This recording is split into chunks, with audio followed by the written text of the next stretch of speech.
I'm Emma Hewlett from Kilmackie Gardens. I'm the chairperson of the Wexford Garden Trail, and I'm going to be interviewing the members of the Garden Trail to find out a little bit about their businesses and their gardens, their garden centres and their parks. I'm delighted to be sitting here with Iris Checkett this morning from Glenavon Japanese Gardens. I suppose, Iris, one of my first questions is going to be, how do you manage to garden such an amazing garden all by yourself?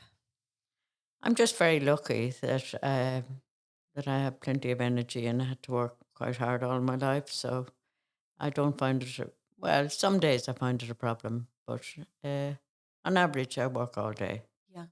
And just for the listeners to put this in perspective, Iris has had an incredibly full life, and when she says that sometimes she might get tired, she's allowed to. Would you like to tell us a little bit about your story? Because, with all due respect, you are just what we call the elder of the Garden Trail, with such knowledge and experience, and you're an inspiration to us all. So, would you like to give us a little bit of information about how it all began? Well, the garden began. Yeah. I was thinking of retiring, and I went to gardening classes in the community school with Francis MacDonald. And at the end of the classes, we had to design our dream garden.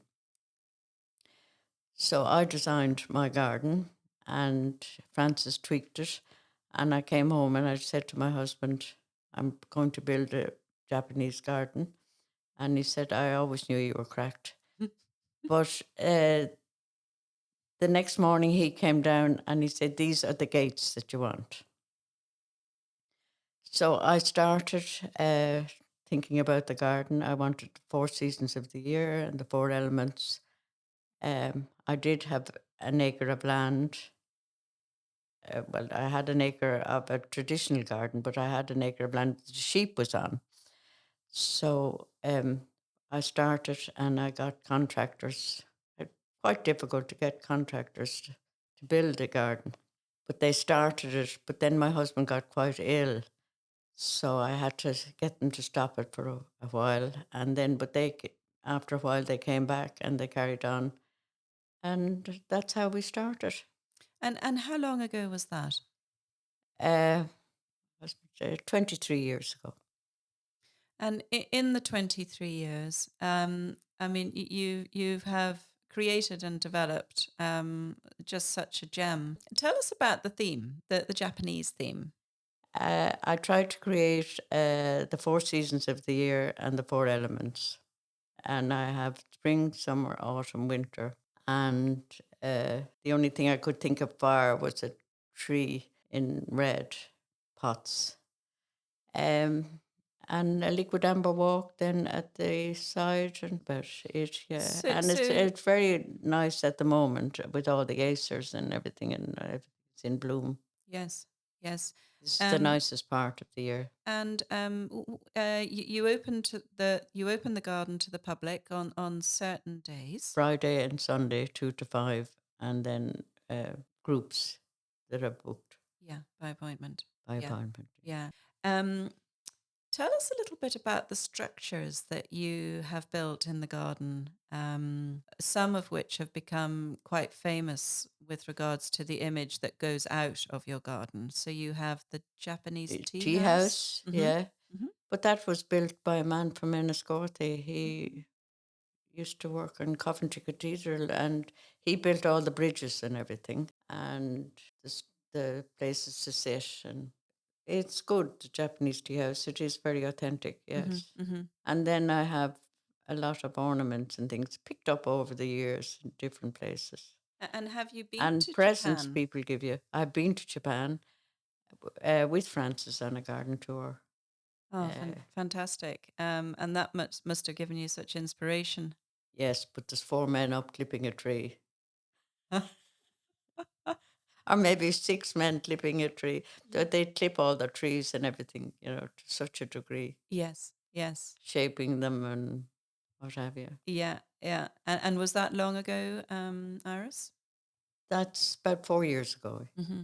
And I've been to China and done a lot of garden tours, things like that. And I've just done Peru Oh, fantastic. And and got to the top. wow, wow. And do you find with your travel that you always come back with a little snippet of, okay, that's a good idea. I'm going to try that. I do, yeah. Hmm. Hmm. I'd love a Moonstone, Okay. but I'm working on that one. Yeah, yeah, fantastic. So you're open on a Friday and a Sunday 2 to 5, from yeah. 2 to 5. Um, and tell me what people can expect when they arrive at your place. Well, hopefully, I'll meet them Hmm. and I take them around and I give them a talk, whatever they ask me. I give them a talk about the garden, and they can wander anywhere. There's no restrictions whatsoever. And it's not only garden visitors that enjoy the garden, is it? I think it's become quite a famous and favorite place for couples with photographs. Photographs and weddings. Hmm. Because I have a mirror, a big mirror where the weddings. I've had quite a few weddings If you were to say that there was a favorite part of the garden for you, where would that be? where I can't see the weeds. Good answer. Good answer. I can't say that ever sit very much, but So if you sit, you see what's to be done. I know. Yeah. I am the same in our garden at Yeah, Kilmackie, that's for yeah. sure. But even those 5 minutes of sitting are well worth it because you get the feeling of what people who visit you, why they come and visit you, because they really value that piece and they value the environment and the space that you've created for them. Hopefully, Mm, hopefully. mm. Well, Aris, thank you so much for chatting with us and telling us a bit about your garden and your story. And you're an inspiration to us all. And thank you very much indeed. Well, thank you very much, Emma. You're the one that keeps the Wexford Garden Trail going.